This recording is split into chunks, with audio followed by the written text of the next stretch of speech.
નમસ્કાર, ગુજરાત ફર્સ્ટના ડિજિટલ પ્લેટફોર્મમાં આપનું સ્વાગત છે. હું છું આપની સાથે વિકાસ મકવાણા.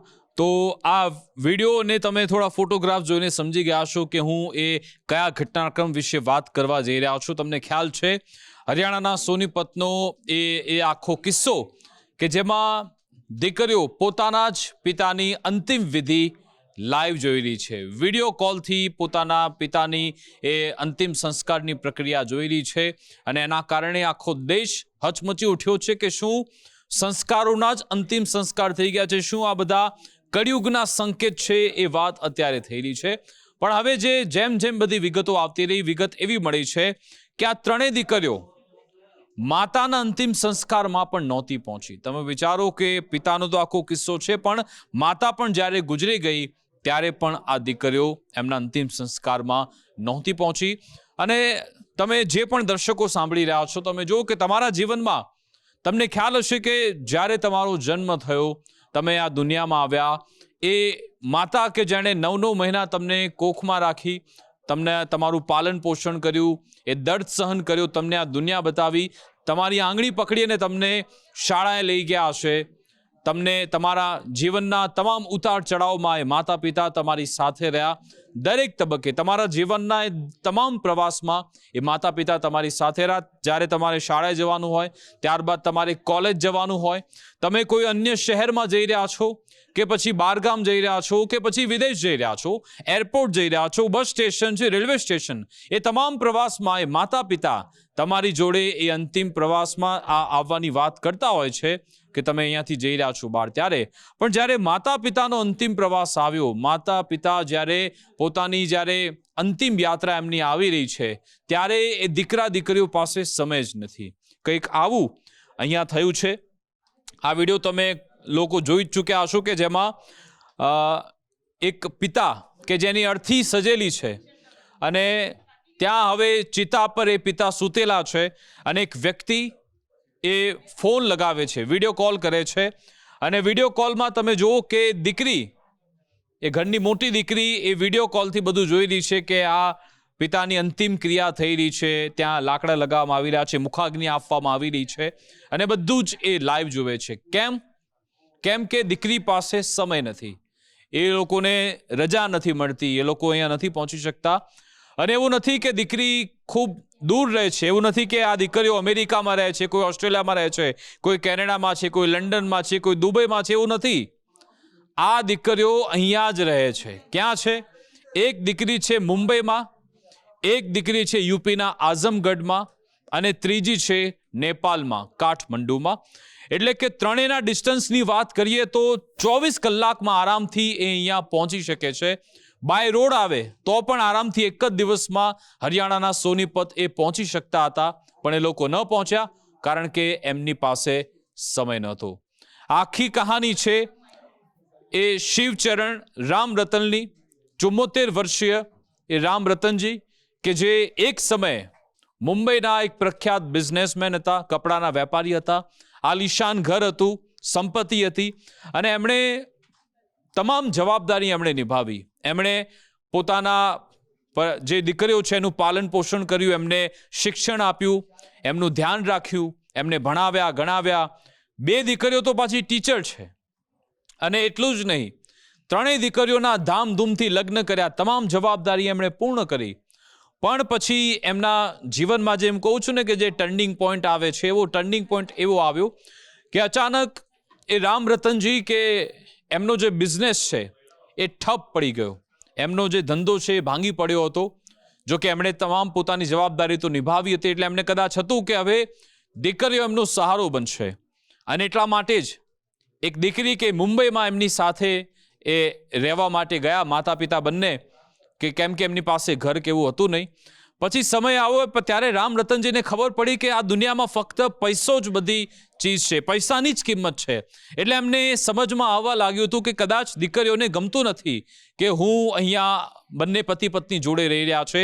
અને એટલા માટે જ માર્ચ 2024 ત્યારે રામરતનજી એ નક્કી કરે છે કે મારે હવે આ ઘરમાંથી નીકળી જવું છે. પોતાની પત્નીનો હાથ પકડીને એ મુંબઈથી પહોંચે છે દિલ્હી. અને દિલ્હી કેમ કે એમના સર પર ત્યાં છત નથી, ના કોઈ પૈસા છે, કોઈ રહેવાની કોઈ સગવડ નથી. એટલા માટે કોઈએ કહ્યું કે તમે અહીંયા દિલ્હીના દરવાજા પર જે સોનીપત જે ત્યાં છે એક વૃદ્ધાશ્રમ, ત્યાં તમે પહોંચો. એટલે એક આસ્થા હેલ્પિંગ ફાઉન્ડેશન છે, એના સંચાલક છે સરિતાબેન. ત્યાં આ બંને પતિ પત્ની પહોંચે છે.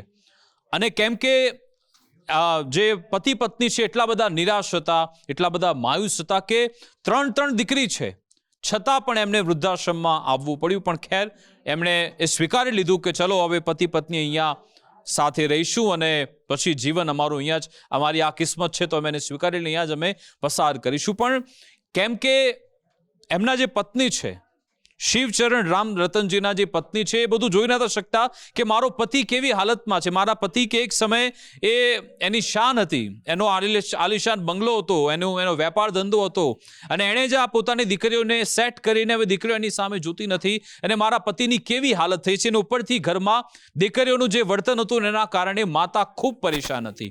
અને જ્યારે માર્ચ મહિનામાં, માર્ચ 2024નો આખો આ કિસ્સો, પછી લગભગ 6-7 મહિનામાં જ એ લોકો ત્યાં આશ્રમમાં, ત્યાં વૃદ્ધાશ્રમમાં રહેતા હશે. અને આ રામ રતનજીના જે પત્ની છે એમની તબિયત બગડે છે. અને એ સમયગાળા દરમિયાન ત્યાંથી પછી એમને સિવિલ હોસ્પિટલમાં લઈ ગયા, પછી રોહતક એમને રિફર કરવામાં આવ્યા. ત્યાં ડૉક્ટરોએ કહી દીધું કે હવે આ જે તમારા ધર્મપત્ની છે એ બહુ લાંબો સમય ત્યાં ટકી નહીં શકે, એટલા માટે હવે તમે છેલ્લી અંતિમ સમયની એમની સેવા કરો. ત્યારે પણ દીકરીઓને બોલાવવામાં આવી હતી, પણ કોઈ પણ દીકરી, 3માંથી એક પણ દીકરી એ માતાને મળવા માટે નથી આવતી. કેમ કે હોસ્પિટલમાં હતા. એટલે પછી એ માતા કહે છે, એમની પત્ની, રામ રતનની પત્ની કહે છે કે મારે હોસ્પિટલમાં નથી રહેવું, મને જ્યાં વૃદ્ધાશ્રમમાં છે ત્યાં જ લઈ જાઓ, હું ત્યાં જ રહેવા માંગુ છું. એ દિવસ તમે જુઓ કે જ્યારે વહેલી સવારનો જે સમયગાળો હતો કે એમની જે પત્ની છે એ પહેલા એમનો સવારની ક્રિયા પતાવે છે, નાય છે, અને રામ રતન એ પોતે પોતાની પત્નીને નાસ્તો પણ કરાવડાવે છે. એ એમના સંચાલિકા છે સરિતાજી, એમનું જ આ નિવેદન છે કે રામ રતનજી પોતાની પત્નીને નાસ્તો કરાવે છે ને 10 જ મિનિટમાં આ દુનિયા છોડી દે છે. એમના ધર્મપત્ની એમની આંખો સામે જ એ જ વૃદ્ધાશ્રમમાં. તમે જુઓ કે રામ રતનની કેવી હાલત થઈ ગઈ છે કે દીકરીઓ છોડી દીધી અને હવે ધર્મપત્ની પણ જતા રહ્યા છે એમની નજર સામે જ. એટલા માટે પછી રામ રતનજી એમની દીકરીઓને ફોન લગાવ્યો કે બેટા, હવે તમારી માતા તો હવે રહી નથી, હવે એમને અંતિમ ક્રિયા કરવાની છે, તમે અહીંયા આવી જાઓ. પણ અફસોસ, ત્યારે પણ એ દીકરીઓ પાસે સમય નહોતો. એ દીકરીઓ અંતિમ ક્રિયા માટે ન આવી. અને પછી ત્યાંના જે સંચાલકો છે એમની મદદથી એ લોકો એમણે કાંધ આપી અને આખી અંતિમ ક્રિયા કરવામાં આવી. ને તમે આ લોકોની નાલાયકી જો દીકરીઓની, હું નાલાયકી શબ્દનો ઉપયોગ કરી રહ્યો છું, પણ તમે જુઓ કેમ કે જ્યારે આખો માતા સાથે તો લોકોને કેવો વ્યવહાર હોય, માતા અને દીકરીનો કેવો સંબંધ હોય તમને ખ્યાલ છે. પણ છતાં પણ માતા કણસથી રહી, એ આટલી પરેશાન હતી, ટેન્શનમાં હતી, ત્યારે તો ખબર ન લીધી. પણ હવે માતા અંતિમ રહી નથી આ દુનિયામાં, જ્યારે એનો ચહેરો જોવાનો છે, એની અંતિમ ક્રિયા કરવાની છે, ત્યારે પણ આ દીકરીઓ પાસે સમય નથી. ને આ જ ડિસ્ટન્સ છે, એક છે મુંબઈમાં, એક છે યુપીમાં, એક છે નેપાળમાં, છતાં પણ એ લોકો ત્યાં નથી આવતી. અને ત્યારે પણ પાછા આ જ કહે છે કે અમને વિડીયો બનાવીને મોકલજો, અમને તમે બતાવજો કે લાઈવ વિડીયો રેકોર્ડિંગ કે જ્યારે માતાના અંતિમ સંસ્કાર થતા. જો કે એ ત્યાંની જે સંચાલિકા છે એને ફટકાર લગાવી દીકરીઓને કે શરમ આવે છે તમને? તમે મારી જોડે આવું કામ કરાવડાવો છો કે જ્યારે માતા તમારી સામે ત્યાં એની ચિતા સળગી રહી છે ને તમે કહો છો વિડીયો કોલ કરો છો. એ સંચાલિકાએ ના પાડી કે શરમ કરો તમે, હું તમને કોઈ વિડીયો કોલ નહીં કરું, તમારે જોવો હોય તો અહીંયા આવો, બાકી મારે તમારી જોડે કોઈ વાત નથી કરવાની. ફોન કટ કરી નાખે છે. અને ત્યાંથી પાછા દીકરીઓ, એમને તો કોઈ ફરક કદાચ પડતો જ નહીં હોય. અને પછી એ જે રામ રતનજી છે એમણે બધી જાતે એકલા હાથે બધી આખી પ્રક્રિયા પૂર્ણ કરે છે અને પરત એ વૃદ્ધાશ્રમમાં પહોંચે છે. કેમ કે વૃદ્ધાશ્રમમાં રહ્યા એ તમામ જે ચારે દિવાલો, ત્યાં એમની પત્નીની યાદ આવતી હતી. એ વધારે માયુસ, નિરાશ થઈ ગયા હતા કે દીકરીઓ તો છોડ્યો જ હતો, હવે એ એમની ધર્મપત્ની પણ છોડીને જતી રહી છે. એટલા માટે એ રામ રતનજી એ ત્યાં રહી ન શક્યા વૃદ્ધાશ્રમમાં. એમણે પછી ત્યાંથી નીકળવાનું નક્કી કર્યું કે હું અહીંયા નહીં રહી શકું, કારણ કે જો રહીશ તો મને સતત મારી પત્નીની યાદ આવતી રહેશે અને હું એમાં ને એમાં જ કળસતો રહીશ. પણ એટલા માટે જ એ વૃદ્ધાશ્રમ એ છોડી દે છે અને બીજા વૃદ્ધાશ્રમમાં, ત્યાં આસપાસના બીજા વૃદ્ધાશ્રમમાં ત્યાં રહેવા માટે જતા રહે છે. અને આ સમયગાળો સતત વધતો રહ્યો છે. 3 વર્ષ સુધી આવી રીતે વૃદ્ધાશ્રમમાં રહ્યા આ રામ રતનજી. પોતાની 3 દીકરીઓ હોવા છતાં 3 વર્ષ સુધી એમને આવી રીતે વૃદ્ધાશ્રમમાં રહેવું પડે છે. અને તમે જુઓ કે હવે સમયગાળો આવે છે આ જુલાઈ માસનો. લગભગ 20 દિવસ પહેલા જ્યાં રામ રતનજી રહેતા હતા ત્યાં ફરી એકવાર એમની તબિયત બગડી અને પછી એમના જે વૃદ્ધાશ્રમના સંચાલકો છે એમણે એમની દીકરીઓને ફોન લગાવ્યો. કારણ કે તમે જ્યારે વૃદ્ધાશ્રમમાં જાઓ છો, તમારી ડિટેલ્સ લેવામાં આવે છે, તમારા પરિવારના લોકોના કોન્ટેક્ટ્સ લેવામાં આવે છે. એટલે વૃદ્ધાશ્રમ પાસે દીકરીઓના નંબર હતા. એટલે વૃદ્ધાશ્રમના સંચાલકોએ ફોન કર્યો કે હવે તમારા પપ્પાની તબિયત બગડી છે, તમે આવી જાઓ, કારણ કે પરિસ્થિતિ બગડી રહી છે. તો જવાબ શું આપ્યો ખબર છે આ દીકરીઓએ, કપાતર દીકરીઓએ, કે પપ્પાને દવા આપી દો, એમની સારવાર કરાવી દો, એમને સારું થઈ જશે, એમને તમે સારવાર જાતે કરાવી દો, આવું કહેવામાં આવ્યું. વૃદ્ધાશ્રમના સંચાલકો તો ઠીક છે, આ તો અમારી જવાબદારી છે, એટલે એમણે સારવાર અપાવી અને પછી એમને સારું પણ થઈ ગયું. એમને ઘરે પણ લાવી દેવામાં આવ્યા, એટલે વૃદ્ધાશ્રમ લાવી દેવામાં આવ્યા. અને વૃદ્ધાશ્રમના સંચાલકો કહી રહ્યા છે કે આ 74 વર્ષીય વૃદ્ધ એમણે ક્યારે એમને હેરાન નથી કર્યા, કારણ કે જ્યારે આવા વૃદ્ધ આવી સ્થિતિમાં હોય છે એના કારણે એમની માનસિક સ્થિતિ પણ બદલાઈ જતી હોય છે, પોતે શારીરિક રીતે પણ અશક્ત થઈ ગયા હોય છે. પણ એમણે કહ્યું કે એમણે છેલ્લી ઘડી સુધી અમને સપોર્ટ કર્યો અને બધું જ કામ જાતે જ કરતા હતા. એ સારવાર એમની થઈ પછી અહીંયા વૃદ્ધાશ્રમમાં પરત લાવવામાં આવ્યા. હમણાં સોમવારે, પાછલા સપ્તાહમાં સોમવારે ફરી એકવાર એમની તબિયત બગડે છે. રામ રતનલાલજી એમની તબિયત બગડી અને જ્યારે પછી ફરી એકવાર ફોન કરવામાં આવ્યો, કારણ કે એમને હોસ્પિટલ લઈ ગયા હતા અને એમની સારવાર ચાલતી હતી, ત્યારે ડૉક્ટરોને કહેવામાં આવ્યું. તો ડૉક્ટરે કહ્યું કે હવે અંતિમ સમય છે, હવે આ રામ રતનજી બચે એવું લાગતું નથી. એટલા માટે ફરી એકવાર એ દીકરીઓને ફોન થાય છે કે બેટા હવે તો તમે આવી જાઓ. 2 વાર ફોન કરે છે વૃદ્ધાશ્રમના સંચાલકો કે તારા પિતાની હાલત આવી ખરાબ છે, અત્યારે અંતિમ એમનો સમય ચાલી રહ્યો છે, તમે એકવાર એમની સાથે આવો, કારણ કે હવે ડૉક્ટરોએ પણ કહી દીધું છે. પણ છતાં પણ આ નિષ્ઠુર દીકરીઓ, એ લોકોને સમજ જ નથી કે ક્યાં બિઝી છે, કઈ એમની નોકરી ચાલી રહી છે, કયો વ્યવસાય ચાલી રહ્યો છે, કયા આવા સંબંધ છે, ક્યાં રાચી રહ્યા છે ખબર નહીં, પણ એ લોકો આવતા નથી. અને પછી અંતે આજ મંગળવારે 4 ઓગસ્ટનો દિવસ છે કે જ્યારે રામ રતનજી આ દુનિયાને અલવિદા કહી દે છે. એ કણસતા દર્દમાં કે છેલ્લી ઘડીમાં પણ એની દીકરીઓ એની સાથે નથી આવતી અને એની સાથે આવો બનાવ બની ગયો છે, એ મૃત્યુ પામી ગયા છે. હવે આ વૃદ્ધાશ્રમના સંચાલકોને તો ખબર નહીં હોય કે અગાઉ પણ માતા સાથે આવું કરી ચૂક્યા છે, કારણ કે આ તો નવો આશ્રમ હતો. એટલે એમને થયું કે ચલો 3 દીકરીઓ છે, દીકરીઓમાંથી એક દીકરી તો આવશે. એમણે ફોન કર્યો આ દીકરીઓને કે હવે તો પિતા રહ્યા નથી, અમે સારવાર કરાવી, ખૂબ પ્રયત્ન કર્યા, પિતા આ દુનિયામાં રહ્યા નથી, તમે આવી જાઓ, કારણ કે અંતિમ વિધિ કરવાની છે. સામે જવાબ શું આવ્યો? અમારી જોડે સમય નથી, અમે આવી શકીએ એમ નથી. અને એટલા માટે જ ત્યાંના સંચાલકોએ પણ એ લોકો વિચારવા લાગે કે આવું પહેલી વાર થયું છે કે જ્યારે પરિવારના લોકોને ફોન કરે કે તમારા ઘરનો સદસ્ય જતો રહ્યો છે, તમે આવો અંતિમ ક્રિયા માટે, પણ સામે દીકરીઓ એમ કહે છે કે અમારી પાસે કોઈ સમય નથી. અને એટલા માટે જ પાછું ફરી એકવાર ત્યાંના સંચાલકો એમ કહે છે કે મેડમ, ભલે તમારી જોડે સમય ન હોય, અમારી જોડે વ્યવસ્થા છે, અમે પૈસા આપીશું, અમે આ જે મૃતદેહ છે એને ફ્રીઝરમાં રાખીશું, અમે અહીંયા નજીકમાં ફ્રીઝરમાં એને રાખીશું, તમ તારે આવો તમારા સમયથી 24 કલાક થાય 48 કલાક થાય કોઈ વાંધો નહીં, ફ્રીઝરમાં ત્યાં સુધી મૃતદેહ રહેશે, પછી આવો ને પછી અંતિમ ક્રિયા કરશો. છતાં પણ એ દીકરીઓ એમ કહે છે કે ના, અમે નહીં આવી શકીએ, અમારી પાસે ટાઈમ નથી. ઉપરથી એમ કહે છે કે અમે તમને 5100 રૂપિયા આપીએ છીએ. આ દીકરીઓ જે એવું કહે છે કે અમે તમને 5100 રૂપિયા આપીશું અને તમે આખી અંતિમ ક્રિયા પૂર્ણ કરાવો. અને એમ પાછા એમ કહે છે કે લાવારિસની જેમ આની તમે અંતિમ ક્રિયા ન કરતા, જે રીતે બધી વિધિ થતી હોય વિધિ વિધાનથી એની અંતિમ ક્રિયા તમે કરજો અને સાથે સાથે મને વિડીયો કોલ પણ કરજો.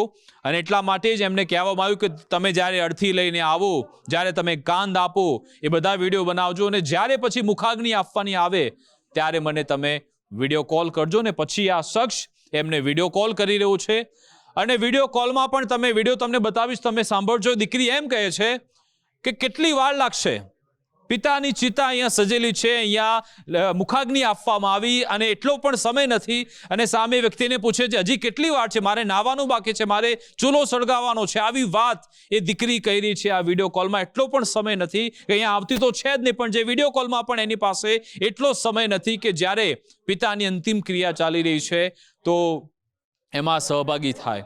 આટલી નિષ્ઠુર આ દીકરીઓ છે ને, ત્રણ દીકરીઓ, એકમાંથી પણ કોઈને સમય ન મળ્યો કે અહીંયા આવે અને પિતા સાથે આ એકવાર અંતિમ દર્શન એમના કરી લે. અને કેમ કે પછી અહીંયાના લોકો, વૃદ્ધાશ્રમના સંચાલકો, એમણે જાતે કાંધ આપી, જાતે આખી પ્રક્રિયા પૂર્ણ કરી. 10 થી 12 લોકો. હવે સમય આવ્યો કે ભાઈ અસ્થિ છે. તો આ જે અહીંયાના સંચાલકો છે એમને ખબર છે કે હોસ્પિટલ વખતે ફોન કર્યો, દીકરીઓ ન આવી. મૃત્યુ પામી ગયા, ફોન કર્યો, દીકરીઓ ન આવી. છતાં પણ એ લોકોએ પોતાના ધ્રુજતા હાથે ડરતા સંચાલકોએ દીકરીઓને ફોન કર્યો કે હવે આ જે અસ્થિઓ બચી છે એને આપણે હરિદ્વારમાં મોકલીશું કે એમને એની ક્રિયા પૂર્ણ કરી. એના માટે શું કરવું? તો ખબર છે આ દીકરીએ શું જવાબ આપ્યો કે હવે પિતા તો રહ્યા નથી, અંતિમ સંસ્કાર તો થઈ ગયા છે, અસ્થિઓ લઈને અમે શું કરીશું? એ તમે જાતે જ એનું તમે અંતિમ ક્રિયા બધું પ્રક્રિયા પૂરી કરજો, અમે અસ્થિ લેવા માટે પણ નહીં આવી શકીએ. અને એટલા માટે જ પછી ત્યાં જે NGO ધરાવનાર કે કેટલાક એવા લોકો છે એમણે નક્કી કર્યું કે અમે હરિદ્વાર સુધી આ અસ્થિ લઈ જઈશું ને પછી એને વિસર્જિત કરીશું. આવી અહીંયા સ્થિતિ છે કે તમે જો, ના માતાના અંતિમ સંસ્કાર હતા ત્યારે પણ ના આવ્યા, ત્યારે પણ એમને વિડીયો કોલ, ત્યાર તો ઠીક છે એ સંચાલકે એમને ઝાટકી, છતાં પણ એ લોકો એવા જ. પિતા જ્યારે મરી ગયા છે ત્યારે પિતાના અંતિમ સંસ્કાર પણ એમને લાઈવ વિડીયોમાં જોવા છે, ત્યારે પણ સમય નથી. અને એવું નથી કે અમેરિકા વિદેશમાં રહે છે, અહીંયા જ રહે છે, યુપીમાં રહે છે, એક મુંબઈમાં છે, એક ત્યાં નેપાળમાં છે. 24 થી 48 કલાકનો રસ્તો છે, બાય રોડ આવે, છતાં પણ એ લોકો ના આવ્યા. હવે કેવા એવા આવા દીકરા દીકરીઓ છે, કેવા કપાતર જન્મ્યા છે આ લોકો કે પોતાના માતા પિતા સાથે આવું વર્તન તેમણે કર્યું. એટલું જ નહીં, જ્યારે આ રામ રતનજી છે એમની એક ઈચ્છા હતી, અંતિમ ઈચ્છા એમની એવી હતી કે હું અંગદાન કરું. એક વસિયત બનાવ્યું, એની જોડે કંઈ હસતું તો નહીં પણ એવું એમની ઈચ્છા હતી કે મારું અંગદાન થાય કે જેથી હું કોઈના કામમાં આવી શકું. હવે એટલા માટે, કારણ કે વસિયતની વાત છે એટલે એમાં પણ પાછી દીકરીઓની જરૂરિયાત તો રહે જ. એટલે પછી ફોન કર્યો બધા સંચાલકોએ કે પિતાની આવી ઈચ્છા હતી કે તમારે અંગદાન કરવાનું છે, એટલા માટે તમારી જરૂરિયાત રહેશે. તો દીકરીએ શું કહ્યું ખબર છે કે કોઈ જરૂરિયાત નથી, ફક્ત ખાલી આંખો આપી દો, બસ એનાથી કામ ચલાવી લો, બાકી કશું જ કોઈ ફોર્માલિટી કરવાની જરૂરિયાત નથી. એટલે જીવતે જીવતો એ પિતાના એના કામમાં ના આવ્યા, પિતાની મદદે ના આવ્યા, પણ મર્યા બાદ પણ પિતાની એ અંતિમ ઈચ્છા હતી એ આ દીકરીઓએ પૂર્ણ ન કરી. અને આજે રામ રતનજીની એ જે આંખો છે એ 2 વ્યક્તિઓને અત્યારે રોશની આપી રહી છે. પણ એ સારું થયું કે એમની આંખોનું અંગદાન થઈ ગયું, કારણ કે જીવતે જીવતો પિતા કદાચ આવી દીકરીઓ એ કદાચ ઈચ્છતા નહીં હોય કે આવી મારી દીકરીઓ હોય, આવું એમનું વર્તન હોય. પણ હવે આખો બનાવ બની ચૂક્યો છે અને સવાલ એ થાય કે શું તમે જે તમારી જીવનની દોડભાગ ચાલી રહી છે, તમારે જે કરિયર બનાવવું છે, તમારે તમારા સંબંધો સાચવવાના છે, તમારે જીવનમાં કંઈક બનવું છે, પણ એ બધાની જગ્યાએ માતા પિતાની જગ્યા ક્યાં છે? સવાલ જ એ થાય કે માતા પિતાનું સ્થાન તમારા જીવનમાં ક્યાં છે? બધું તમે ભૂલી જાઓ, ફક્ત માતા પિતા જ સર્વે સર્વા છે, એ તમારે ધ્યાન રાખવું પડશે. અને આ આખો ઘટનાક્રમ બતાવવાનો હેતુ અમારો એટલો જ છે કે એ જ એવા દીકરા દીકરીઓ કે જેમણે પોતાના માતા પિતાને પોતાનાથી દૂર કરી નાખ્યા છે, એ દીકરા દીકરીઓ કે જેમણે પોતાના માતા પિતાને વૃદ્ધાશ્રમમાં મોકલ્યા છે, એ જાણી શકે કે માતા પિતાની કેવી હાલત થાય છે. તમે જ્યારે એમને તરછોડો છો, જ્યારે એકલા રહે છે, ત્યારે આવી હાલત થતી હોય છે. એવી ન થાય એટલા માટે અમે તમને આ વિડીયો બતાવી રહ્યા છે. અને ઘણું બધું કહી શકાય એમ છે, પણ ફરી એકવાર તમને વિચારતા મૂકી શકીએ. તમે એ વિચારો, જે માતા પિતાથી લોકો દૂર થયા છે, સંબંધ કાપી નાખ્યો છે, જે લોકો વૃદ્ધાશ્રમમાં મૂકીને આવ્યા છે, ફરી એકવાર હવે તમને છોડીને જઉં છું કે તમે વિડીયો એ દીકરીનો જુઓ અને સાંભળો કે કેવી નિષ્ઠુર દીકરી છે ને જ્યારે તમે માતા પિતાને આવી રીતે છોડીને જાઓ છો, કેવી તમારી હાલત થાય છે, એ તમે આ વિડીયોમાં જુઓ. નમસ્કાર. तारीख तक कराना पड़ेगा हमें, या तो आप 20 तारीख से पहले आ जाओ. अच्छा 20 तारीख से पहले तो हाँ. देखते हैं, मैं आपको बताती हूँ ना. हाँ जी, हाँ जी. अच्छे से हो गया ना सारा काम? हाँ बिल्कुल अच्छे से हो गया. ठीक है, तो मैं ऐसे ऑर्डर कीजिए ना, आप मुझे वीडियो भी भेज दीजिएगा। ठीक है भेज दूँगा। या फिर आने पे होगा सारा काम। हाँ, बाकी तो आप आ लोगे जब होगा ना, ये संस्कार हुआ है, अभी तो संस्कार हुआ है। अभी और कितना टाइम लगेगा? तो हम लोग भी क्या आएंगे और 9 days का चलाएंगे। नहीं, अभी तो है ना, किताब और नहीं दे दी।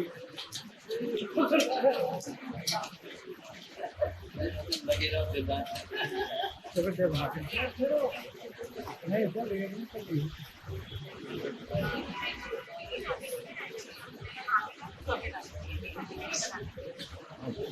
10-15 मिनट में हो जाएंगे। हाँ हाँ।